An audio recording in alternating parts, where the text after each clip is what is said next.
to 2026 and your top 3 neighborhoods here in Colorado Springs. You're not going to want to miss it. Kaylee and I are going to go show you coffee shops, and we're going to show you our top 3 neighborhoods that you're going to want to see in northern Colorado Springs if you're thinking of moving here in 2026. We are off. Today we are showing you the top 3 neighborhoods in northern Colorado Springs. Let's go. And if you want to be a Colorado girl, just know, I don't know if you can even see that. What is it? It says like a normal girl, but cooler.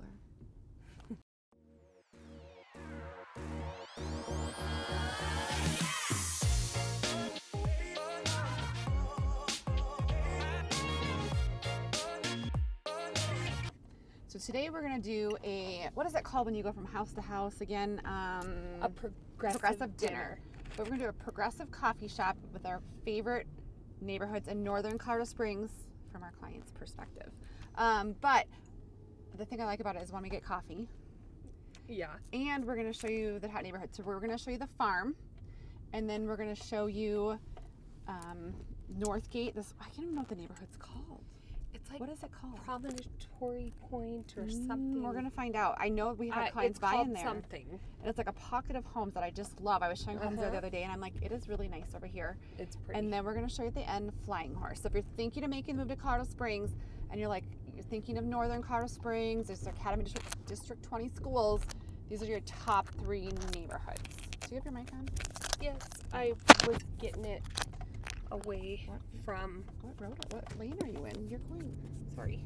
I hope you guys can see that she's driving crazy from the overhead camera. My necklace was hitting, and you probably got some weird noise. Oh. But I just clipped it on your cup instead. So first we're going to show you the farm, but first we're going to go into our new coffee shop. It just opened called Red Leaf, and it's in the farm neighborhood, and it has some amazing donuts. So let's go take a look.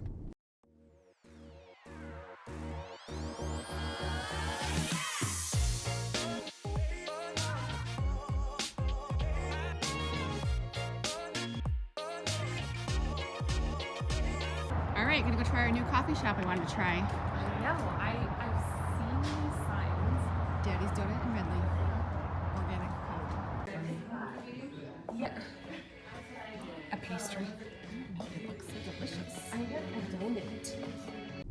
Chapter 1, the farm. I'm gonna call these chapters. Chapter 1. Chapter 1 is the farm. So the farm is a little pocket of homes. There used to be a lot of new construction over here. So you're in northern Colorado Springs off of Voyager. I always forget the name Voyager, and I-25. Yeah. Kind of sandwiched to me. I would say the farm is one of the top neighborhoods because 1, the style of the houses. 2, it's an all-inclusive community. There's parks, trails, a clubhouse with a pool. On the smaller scale. The houses, usually people pick them out because aesthetically from the outside they're very... Is this your microphone? Yeah. It's like craftsman style, and some of them on the hill are amazing, but people like the farm because of the close location to I-25. So if you are moving here and you have maybe a spouse or somebody that needs to commute north or south, maybe we've had people, their kids maybe ice skate all the way south, Colorado Springs, but you want them in a District 20 school. This is so easy to just hop on I-25 and go north or south. It's not like you're buried back in a neighborhood. And that Classical Academy is a charter school, which there's a wait list. I always tell our clients, if you're pregnant and you want to go to your kids go to the charters, the Classical Academy, the charter school, call them and get on their wait list. While you're pregnant, while you're pregos. It's K through 12. So the farm has kind of a theme, and what I like about it, and I think we did a whole video on it during the summertime. You remember they have apples on their trees? They have fruit trees, and it's called the farm. We should look up the history of it. Okay. But the farm, the way the developer has done it, they actually made it all the park themes are kind of like a country, little cows and horses and all of that, and then lining the streets are fruit trees, and so we're gonna get out and show you the one of the number ones, top 3 neighborhoods in Colorado Springs, the farm.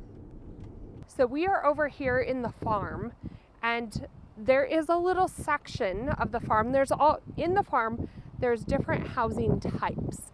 So you have anything from like a patio home to a lower maintenance with maybe just a view.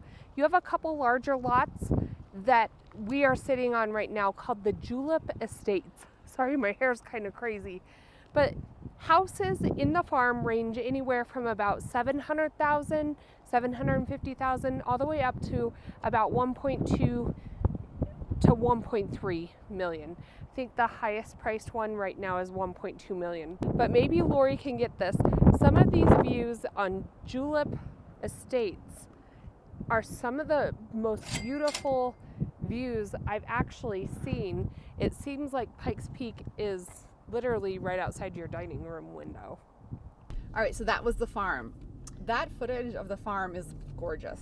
Like that julep, that ridge is amazing. So it's like the one ridge over in Peregrine. We really like it, and that's why it's important to have an agent. These little pockets, because, like, I would say the farm is like beautiful homes. I don't know if I'd pick it as some of my favorite, but if I knew it was one of those houses up on that ridge, I would say, let's go over and check this out. So it's important to have an agent who not only knows the schools and neighborhoods, but even the right streets in the neighborhood. We've had clients zoning on certain streets, like the one, what was that? Ripple Ridge? That's amazing in a flying horse. There's a couple other ones that are just gorgeous that I know that are like, we've had clients before, like, come out here and fall in love with certain views, because the views change a lot depending on where you're at in the city. It is crazy. And we've had clients come out and pick out a street and say, next time a house comes up here, these are the ones I want. So if you have time on your side, you have that luxury. So that was one of the top 3. That was the farm. Are you ready for chapter 2? Yeah, let's go to our next. We're gonna turn the page.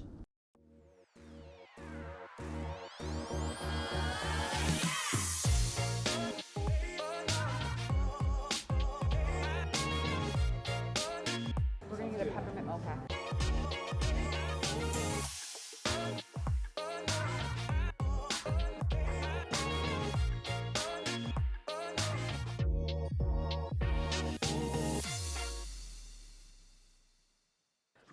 So Kayla and I went into the coffee place and we wanted to put them in the mugs for you guys so they're all pretty, but they're not pretty anymore. I was picturing this like nice like cup full of like it has little peppermint chips on it. Peppermint chips coming out of my Colorado Girl Cup for our film, and it looks like I don't even know what to call that. It tastes real good. Does it taste good?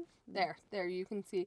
It's like hot cocoa. It wasn't my vision. I still want to use my Colorado cups. Well, she said put it all in one cup, and I was like, no, I want some.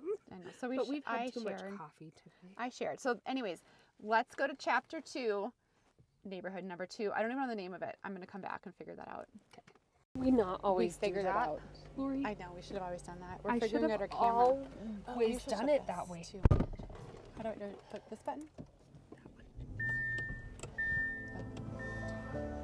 Kayleen's car is so relaxing when you enter into it. Do you know what I tried the other day, which I absolutely loved, over by, and I actually bought a membership to it? What? Is, where they wipe your car out?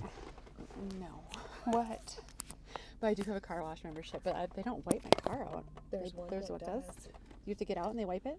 They literally clean the inside of it for you. Oh, that's it's like fancy. $80. Yeah, no, mine's like $20 a month, and it's. Anyways, so what do you love? I love. It's called Perspire. It's in Monument. What is it? And it's infrared hot sauna. I'm telling you, that's my yoga. I know you. Oh, that's right. You were telling me about that. And you feel so good. I don't do any yoga or bending. I lay down and how listen long to do you music. sit in there? 40 minutes. Oh, that's a long time. I know, I do that. I like it. So anyways. You feel so relaxed and good after it, huh? The neighborhoods on chapter 2 there's 2 of them. They kind of blend together. That's what's unique about this area. There's so many different neighborhoods. And we've had clients buy over here before, and I just kind of forget their names. So Serenity Park. Oh my gosh. And Stone Crossing. I almost forgot that one.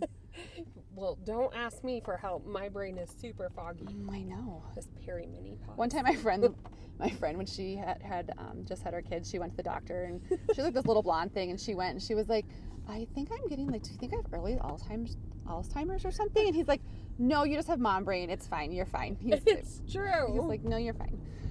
But I love these neighborhoods because they are, I think sometimes when you get to the north, you get a lot of homes that are kind of all the same. You can tell what builder has built them, especially how many homes we see.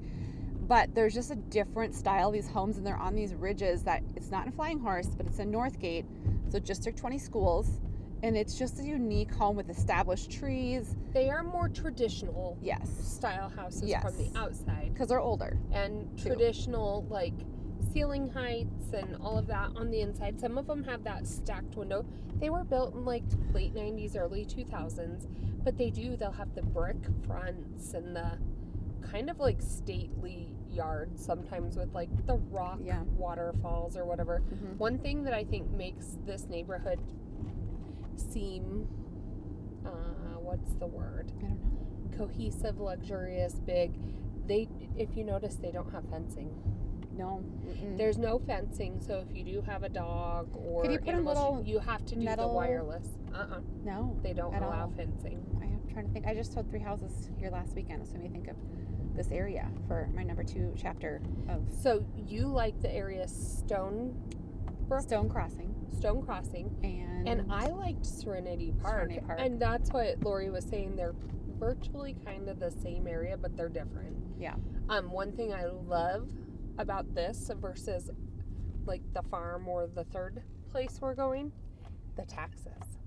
We're going to drive by like an $800,000 home, and taxes, instead of being like $7,000, they are $2,800 nice. for the entire year. It is nice.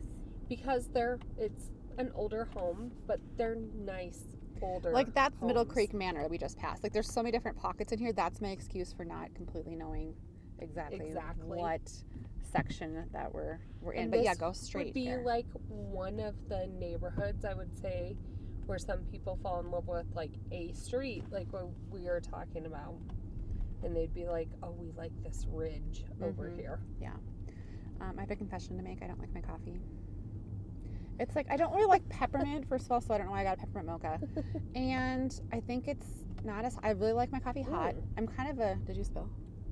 And my other point is that I like my coffee sweet, but not too sweet. I'm like Goldilocks. Nope, keep going.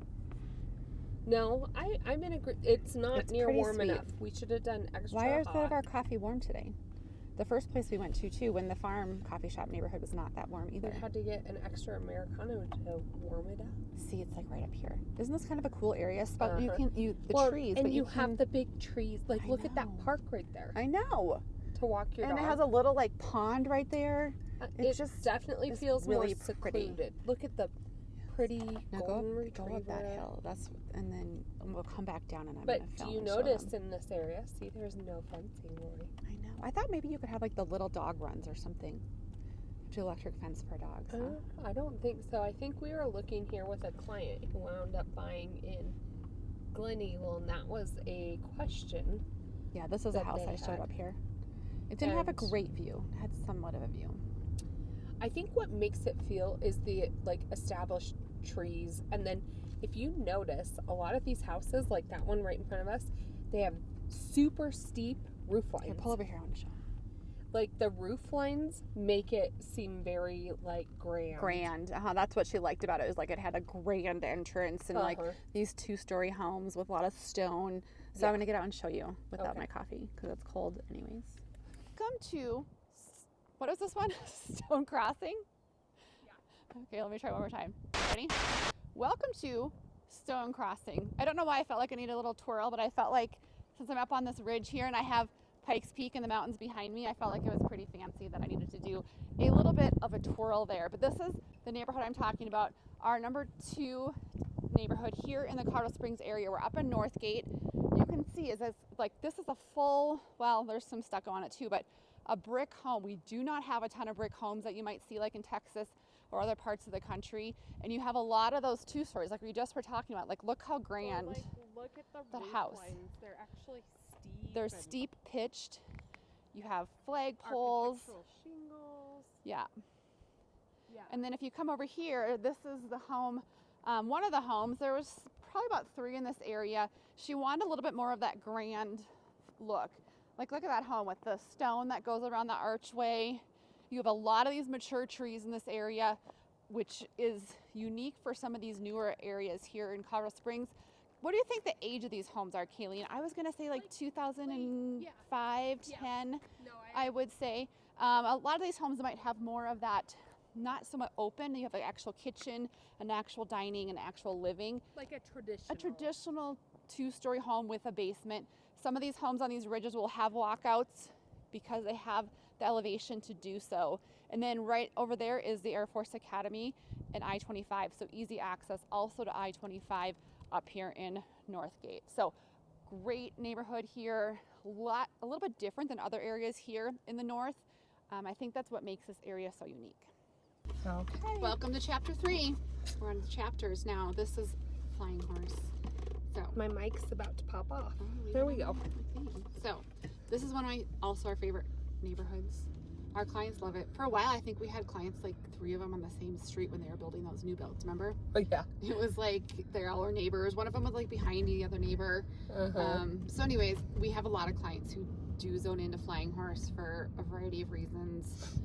So no, there's only a few lots left to build on here. There's one walkout lot when I checked last week for a client. It looks like they've redone it.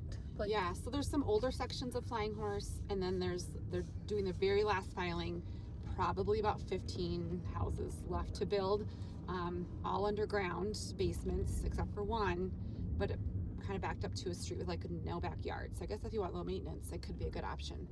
So yeah, that's what I have to say about Flying Horse. You can take over.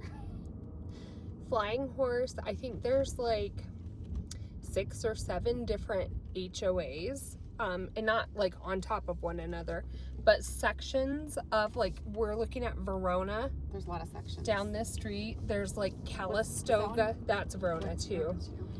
There's a section called like Calistoga. I know the section like on the other side of Northgate, I forget what it's called, but each of those HOAs kind of have a little bit different rules. Like sometimes, I think it's all the split rail fencing. There are a couple sections where no fencing is allowed. And then some of the HOAs or sections are actually gated. Yeah, that's Red which Bank. is very different. That was a house we got on Red Bank for our client. I love that house. Yeah, that house is It was one of those houses where it didn't have a basement, which is unusual. So it was a ranch, and then you went upstairs for and it had like a little loft area. It was cute. They have unmatched parks, trails, We're taking you to Ripple and community centers. by the way. Like that, to me, the club at Flying Horse is the heart of this community. It is. I mean, there's beautiful houses, don't get me wrong, like multi-million-dollar houses.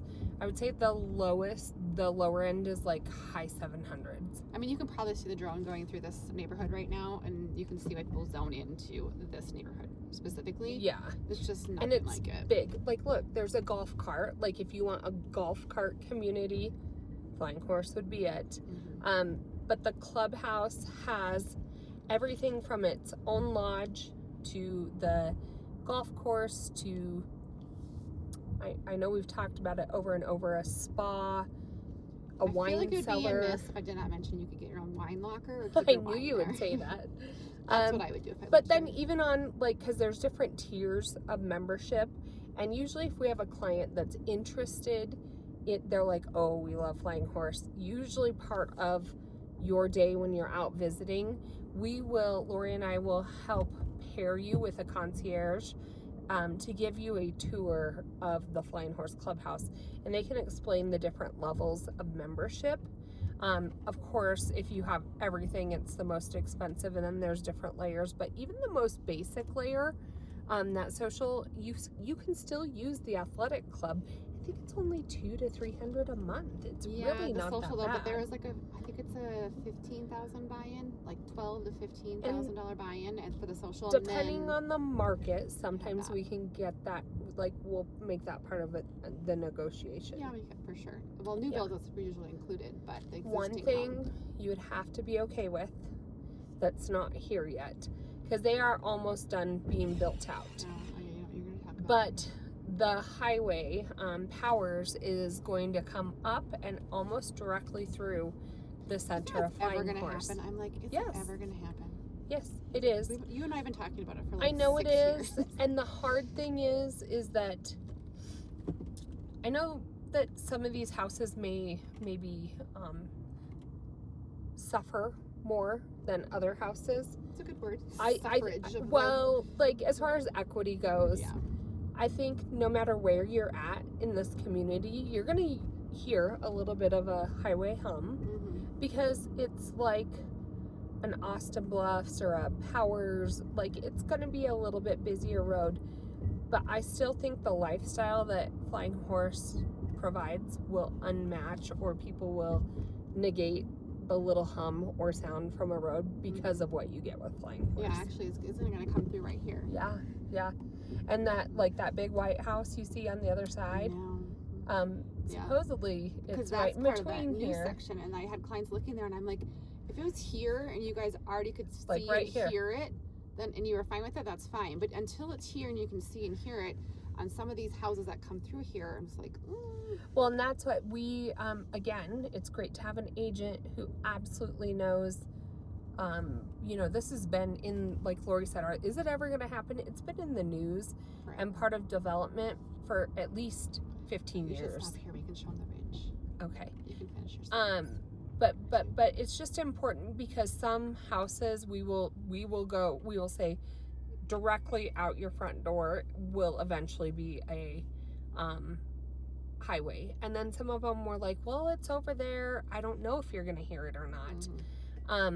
With that being said, like over in Sterling Ranch, they sold some commercial property on that Volmore Road, and some of those houses, I felt bad for some of those homeowners. Like they had this incredible view of Pikes Peak, and then they sold this commercial land. I can't imagine what it did to those home values. It's always important when you see open land behind it. You have to look into like zoning laws and how they can change and like what could be built there. Sometimes they'll say, we don't know who can buy it. We'll just say future development, and so it's a little bit of a gamble no matter what, though. True. Because if there's open space in little sections here in Colorado, it's spoken for. Like there's nothing that unless it's BLM land, there's nothing that's gonna be not developed eventually.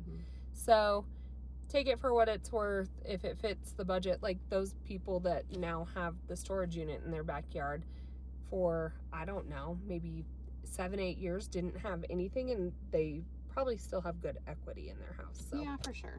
So we're going to show you the Ripple Ridge. This is the street we were talking about. We had clients zone in on this street, and I actually showed a home to some people from Tallahassee that was right next. That was actually the neighbors I showed to that them. one Did too. you? It was cool. It needed some updating. It had a great view. But it had that I've never seen that. How do you think that doesn't hail? It had like a glass enclosure that had like. It was like a room of glass. I'm like, that's great until hail comes, but it must be hail resistant because it's... Yeah, it was a thicker glass, gorgeous, and it has to be shatterproof, but you really could use that room year round because they had little gas heaters. The mountain, and it had like that back open space behind. It was cool, and it was affordable. Yeah, it was for the view you got. For sure. So let's go show them this street here, and we're going to show you some gorgeous footage of Flying Horse. So we are up here on Ripple Ridge in Flying Horse, and Lori and I came across, this ridge of homes. We had 2 different clients that kind of saw out this ridge. We were driving by and we were like, we have to show you this view right over here. So we're getting there. But a lot of these homes, if you will see, they're ranch homes. I think it might be ranch restricted actually, with walkout basements because the ground goes down this hill and there's like scrub oak and open space behind it. So it looks like a traditional neighborhood street, and then you come up here and you're literally on this ridge. I think Lori might be able to see around this pine tree here. But this is a great example to me because there is a little bit of new builds left, and then these homes are about 10, 15 years old, and that's why you get the bigger vegetation. Like look at the size of the tree behind me here, and like this tree behind you. you the reference point? Yes, I'm the reference point, but it is a whole different feeling when you have that more mature landscaping, and that coupled with that view and these trees right here, this is scrub oak, and so in the fall they have orange leaves, and as you will see, you literally are on a ridge with incredible views and vistas of Colorado Springs. So we like Flying Horse for several reasons. Obviously the clubhouse, it is just definitely a community feel. All the kids that live in Flying Horse go to a K through 12 school, and so they really, it's almost like a small community within our small city because these kids grow up together all the way from kindergarten all the way through 12th grade.